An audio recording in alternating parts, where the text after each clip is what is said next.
explain for me what structured innovation is? This methodology is about problem solving, a type of abstract problem solving. Structured innovation definitely embraces psychology as one of its sciences, and then also the science of understanding how the brain works is also very important. And so incorporating the science of how the brain works, thinking about how questions can trigger specific processes in the brain so that a person becomes more inventive.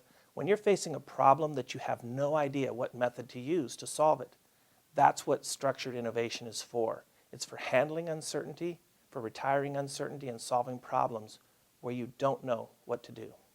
It's a very effective methodology for dealing with uncertainty. But the real thing that makes a person competent at solving problems is practicing it in your everyday life, choosing simple problems where you think you have limited alternatives, and then using that methodology to help you to see things that you didn't see before. I've found that by practicing in my daily life with even with ways to get to work or different ways to approach a person that may seem a little bit difficult to work with, that this really creates a type of an open mind and a type of thinking that makes you very good for solving other types of problems, developing the qualities that make a person a good problem solver. I have a nephew, and he was very reluctant to mow the lawn. And he really needs to learn discipline. It would be very helpful for him to do that. And also, he's a little bit on the side of maybe he's not as careful, maybe a little bit have a tendency to break things. And so it was an electric lawnmower, and there was a concern that he might run over the electric cord. So I was trying to find a way to communicate with him about how to be careful, a way that wouldn't cause him to become defensive. So at first I was just going to approach him and speak with him directly. And then I started thinking about it. How can I talk to him in such a way that might appeal to him and would be outside of the way I would normally approach him? So I started thinking about the principles of structured innovation.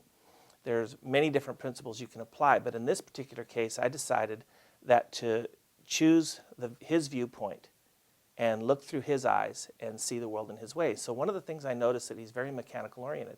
So we flipped the lawnmower over and put it in a situation where it was dangerous because he is attracted a little bit to danger. And this principle is called matching and mismatching.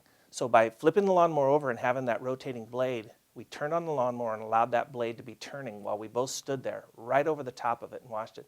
And I showed it to him and I said, this is what's happening underneath the lawnmower. And then I leaned in close to the blade so that he could see that it was becoming more and more dangerous. And I could see that this was very exciting for him, that it appealed to him. And then after a while, I backed away and I said, I want you to understand that this blade can remove my hand. It could cut the cord in half. And I want you to think about that for a minute and tell me how you'd like to respond, how you plan to mow the lawn such that in the wake of knowing about this danger. Well, he immediately talked, wow, I could get the cord wrapped up in it. I guess I'd need to be careful about that. And he named other dangers too. And I thought it was very exciting that he responded positively and that in this simple way became very aware of the danger on his own without becoming defensive. At what point in someone's career should they consider structured innovation as an option? I would love if this was taught in grade school. It is such a simple process. The thing that makes a person good at solving problems is understanding the thinking process, to think in that way. One of the primary thinking processes that is used in structured innovation is analogical thinking, where you compare something that has a certain pattern to something else that has a certain pattern. As I've grown with this methodology since 1998, I've become better and better at solving problems, and in some cases now feel that when people say a problem is impossible to solve or it's against the laws of physics, it almost makes me more interested in the problem than before, because usually what that means is that they're using the wrong set of physical laws to solve the problem. What kinds of industries can apply this concept? Structured innovation has been applied to many different types of problems and across many different industries. It's been applied in healthcare, it's been applied in automotive, motorcycles, satellites, many, many different industries.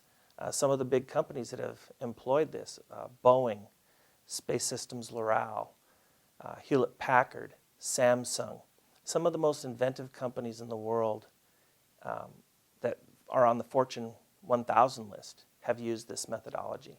It doesn't necessarily belong to big business, but small businesses have effectively applied this to their companies and have created a very strategic competitive advantage.